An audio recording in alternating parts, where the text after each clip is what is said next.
Hello मेरे प्यारे बच्चों, welcome back to my channel little star. और आज मैं आपके लिए लेके आई हूँ लिपि।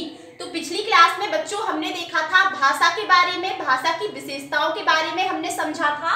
और आज हम समझेंगे लिपि के बारे में कि लिपि कैसे बनती है, लिपि के प्रकार क्या होते हैं और किस भाषा की कौन सी लिपि होती है। तो जल्दी से हम शुरू करते हैं आज की क्लास को। तो बच्चों यहाँ पर मैंने लिपि की कुछ डेफिनेशन लिखी है। तो लिपि या लेखन प्रणाली का अर्थ होता है किसी भी भाषा की लिखावट या लिखने का ढंग।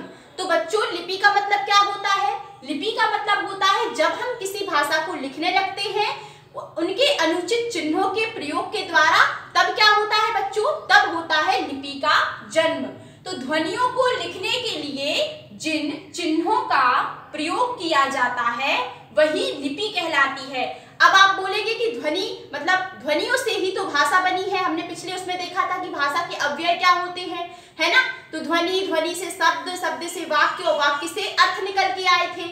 तो ऐसे ही जब ध्वनि आई तभी शब्द बने और उन्हीं शब्दों से भाषा बनी। और जब हम उन्हीं शब्दों को, उन्हीं ध्वनियों को अनुचित चिन्हों के प्रयोग के द्वारा लिखने लगते हैं तब होता है लिपि का जन्म। तब काय का जन्म होता है बच्चों? लिपि का जन्म होता है। मतलब लिपि उसको कहते हैं जिस भाषा को हम लिखने लगते हैं। किसी भी भाषा को लिखने का ढंग ही लिपि कहलाता है। तो ध्वनियों को लिखने के लिए जिन अनुचित चिन्हों का प्रयोग किया जाता है वही लिपि कहलाती है।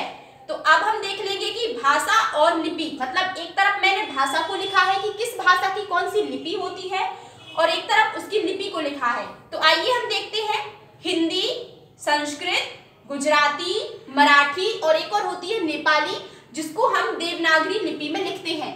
फिर से सुनिए, किन किन भाषाओं को देवनागरी लिपि में लिखा जाता है? हिंदी, संस्कृत, गुजराती, मराठी और नेपाली। तो इन भाषाओं की लिपि क्या होती है बच्चों? इनकी होती है देवनागरी लिपि। फिर है अगली है भाषा अंग्रेजी। तो अंग्रेजी की जो लिपि होती है वो क्या होती है? होती है रोमन। ठीक है, तो अंग्रेजी भाषा को किस लिपि में लिखा जाता है? रोमन लिपि में लिखा जाता है। उर्दू भाषा की लिपि कौन सी होती है? तो ये फारसी होती है।